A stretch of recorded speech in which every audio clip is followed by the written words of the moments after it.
கர்த்தருடைய நாமத்திற்கு மகிமை உண்டாகட்டும்.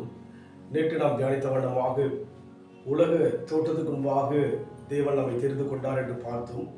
அதே அதிகாரத்தில் அதே வசனத்திலே இன்னும் ஆழமாக ஒரு காரியத்தை விளங்கிக் கொள்ளும்படியாக எபேசியர் 1ஆம் அதிகாரம் 4ஆம் வசனம், தமக்கு முன்பாக நாம் அன்பில் பரிசுத்தம் உள்ளவர்களும் குற்றம் இல்லாதவருமாய் இருப்பதற்கு அவர் உலக தோற்றத்துக்கு முன்னே கிறிஸ்துவுக்குள் நம்மை தெரிந்து கொண்டபடி என்று சொல்லி பார்க்கிறோம்.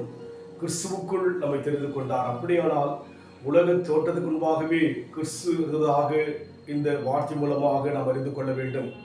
உலகத்தில் நாம் பார்க்கின்ற போது கிறிஸ்துவுக்கு முன் கிறிஸ்துவுக்கு பின் என்று உலக காரியங்கள் பிரிக்கப்படுவதை பார்க்க முடியும். ஆனால் இயேசு கிறிஸ்து யாரு சொன்னால் உலக தோற்றத்துக்கு முன்பாகவே இருந்தவராக, ஆதியிலே தேவன் வானத்தையும் பூமியும் உண்டாக்கின போது அங்கே தேவன் இருந்ததாக சொல்லப்படுகிறது.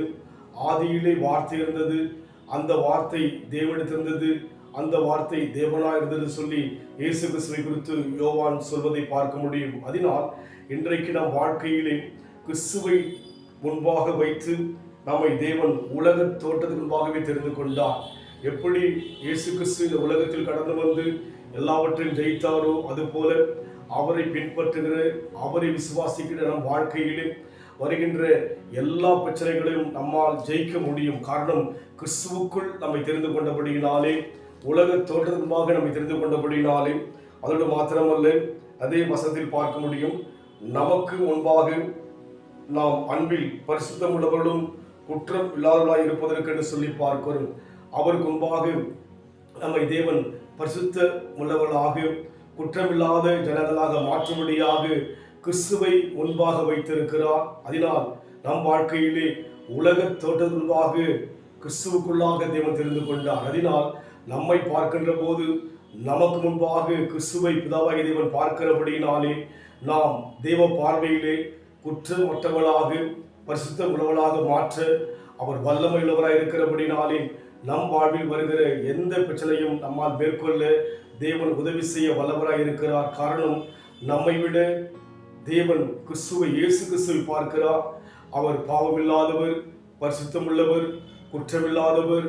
இந்த உலகத்தில் அவர் வைத்திருந்தபடினாலே நம் வாழ்க்கையில் வருகிற பிரச்சனைகள் எல்லாவற்றையும் மேற்கொள்ள தேவன் நமக்கு கிருபை செய்ய வல்லவராக இருக்கிறபடினாலே நாம் சோர்ந்து போகாதபடிக்கு ஆண்டவரை நோக்கி பார்ப்போம்.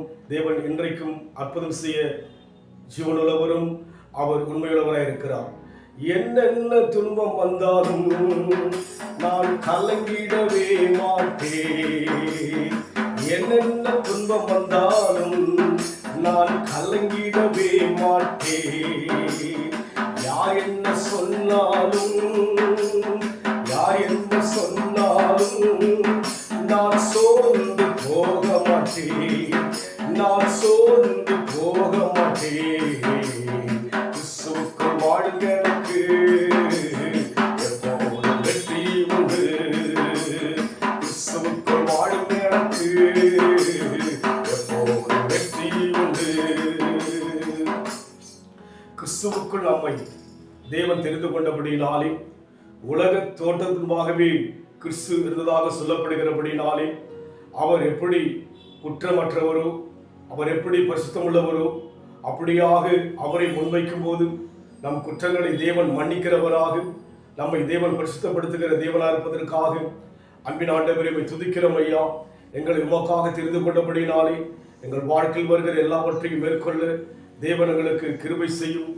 ஆண்டவரே, உம்முடைய ஆவினால் எங்களை ஆசீர்வதியும்.